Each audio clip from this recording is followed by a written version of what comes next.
Congresswoman Claudia Tenney, she's familiar with our last guest. Yeah. She's known him for quite some time. Good morning. I know you're driving, Congresswoman, but we had to let Mark cool down and get him out of the office, I guess. Good morning. I'm sorry that he's going to walk away just when I get the chance to get back and see him and talk to him again. It's fun. It's like a blast from the past to hear Mark Biersma on the radio again. Well, you could have been in studio. You're supposed to be, but... I know, but unfortunately, I'm meeting with students today, and I've got to be there early, and I don't think I have time to get from your show to get there. So I can stop by and visit you sometime this week. I'd be happy to do that. Oh, are you going to be around all week? I am. I'm here until I think I'm here until Tuesday. I got to go back to D.C. on Tuesday. We're here. We'll be here. You're welcome. So let us know. We'll figure it out and pop in if you want. Let's start off just because we want to get into it. We've had some questions about it. Mark, just clarifying something that came in from our text message. But we got another text message yesterday about, I think, an interview that you did on Fox, which we were just talking about. Yeah, I think it was on Memorial Day. You did a show or an interview recently on Fox, and you were talking about Spygate and to the extent and these memos that were put out there that didn't clarify to the FISA courts where this Steele dossier came from, and that was funded by it was politically motivated or funded by the Hillary Clinton or Democrats campaign. But the point that I think kind of stood out was that you made a remark on the Mueller investigation at this point costing, I think, $46 million. And that's everything I've seen when I looked into it. It said the cost is estimated to be about $10 million, and Trump recently made the point that he alleged, and this was questioned, that it was going to cost $20 million. So right now it's at least, if anything, being questioned whether it's going to cost $20 million. So I was just wondering if there was something where that information was coming from that the probe might cost up to more than $40 million. Well, I actually got it from a document that was given to me it was part of the indictment. I'm talking about the indictment of the 13 Russian nationals. Remember that? Yeah. When Mueller started out, he indicted 13 Russian nationals.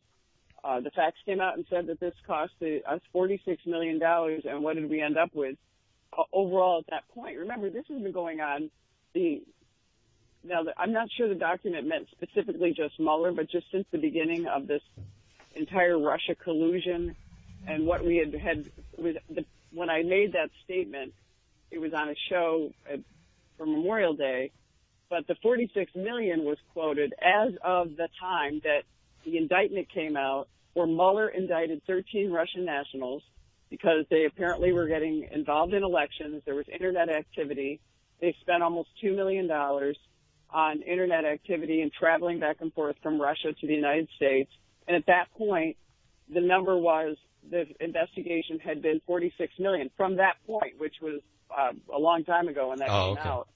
So those Russian nationals, none of them can we get any personal jurisdiction over. They're in Russia. Right. And it turned out that when you read the indictment and you look at what was in there from Mueller, most of the money spent was spent after the election, not before the election. Mm-hmm. At that point, on those Russian nationals, the money spent by the Russians on that particular, it was like internet interference, getting rallies together.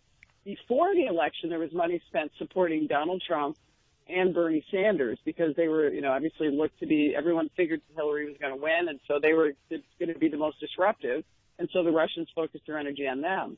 It was interesting. After the election, the document said almost 60% was spent after the election, so there's no Russia collusion before the election. Right. This actually isn't about collusion. It's about Russia interference. Right. After the election, most of the money was spent, and there were a number of Trump rallies hosted and encouraged online on Facebook and various media sources, social media sources. And one of them even cited that Michael Moore was part of one of them to bring out an anti-Trump rally. So at that point, that's what the documents had shown. So whether it was just the Mueller or the entire Russia interruption, that's what it was at that point. All right. So so I think, when you look at, I guess you can look at a compilation of all different numbers that are tied to this. And I guess the bottom line is when you look at what date they started counting. So we'll look at. Remember, the Mueller thing is multi-headed. I mean, first of all, they're supposed to be looking at the corrupt or interference by the Russians in the election, which everybody knows they do. They interfere in elections all over the world. Yeah, they've been doing it for decades. Right. We, by the way, interfere in elections too. President Obama interfered and tried to use organizations and groups and advocated against Benjamin Netanyahu during his election. While he was president of the United States, his administration worked against him. So, yeah, I mean, we shouldn't be doing that. I agree. But we've been done it for years. And, you know, the Montenegrin government, there was a lot of interference by the Russians to try to talk them out of joining the UN and the NATO. And they weren't successful, but that was brought to our attention. You know, I'm not on the Foreign Affairs Committee, but these are things that are happening. Right. Mueller investigated that, and now we've gotten to the Russia collusion probe, which I can't imagine it's not more than 46 million. It's got to be much more than that. Now, Claudia, in the final chapter on that I look forward to having that or reading that at some point when it's actually done, because this is so complicated. To me, it's very fascinating, and I don't know how it's all going to turn out in the end, but I try to have an open mind to all sides of this. But I know as part of the context of that interview, you made the point that I think you were saying that there should be a second independent counsel to look into, and I'll ask you to explain what you meant by that, but do you believe there should be a second independent investigation of either Mueller's investigation or the similar investigation, and just have different eyes look at it?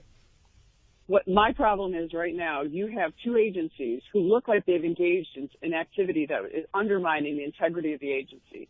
There are many good people that work in these agencies, and many people are very upset about the activity of James Comey, for one. Some of the things that were happened with Hillary Clinton. I joined a letter with Congressman Ron DeSantis to point out what we know are undisputed facts about the case and how we believe that these are violations potentially of certain federal statutes. We outlined each fact and what we determined to be the violation of law. It was spelled out in a 6-page letter, five and a half, 6-page letter, and said, please look into these. Is these something that you should be doing? Well, you've got two agencies that are involved in not policing themselves, and it's like going to a lawyer and saying we need to like investigate to see if we find out you've conducted some kind of inappropriate activity. You know, I hate to spend the money on a special counsel because I think they get out of control at times. But right now, these agencies are not going to investigate themselves. Mm-hmm. So I think to actually bring back the integrity of these agencies. They're very powerful agencies. A lot of powerful tools were used. Subpoenas were issued. A lot of lives have been ruined. And, you know, people can argue whether these people are guilty or not. But nobody has been brought to prosecution on this. The president, and it looks to me like, I think the president's right. I think it looks like they're just trying to create a narrative to carry on and on and on. And they've yet to come up with anything that looks like collusion, which, by the way, is not a crime anyway. So what are we doing? We're engaging millions of dollars. But what is a crime is if the agencies have engaged in using federal sources and government uses to create maybe what they look like could be an informant, you know, call it a spy or an informant, to spy on a campaign, that's Watergate. I mean, we spent the entire country came down and was destroyed by Watergate, the integrity of the system. And things happened with Watergate. When Hillary Clinton has a private server in her basement, and when we know that it's been hacked, and we know that she's been involved, and, you know, your caller called in and was worried about uranium-1.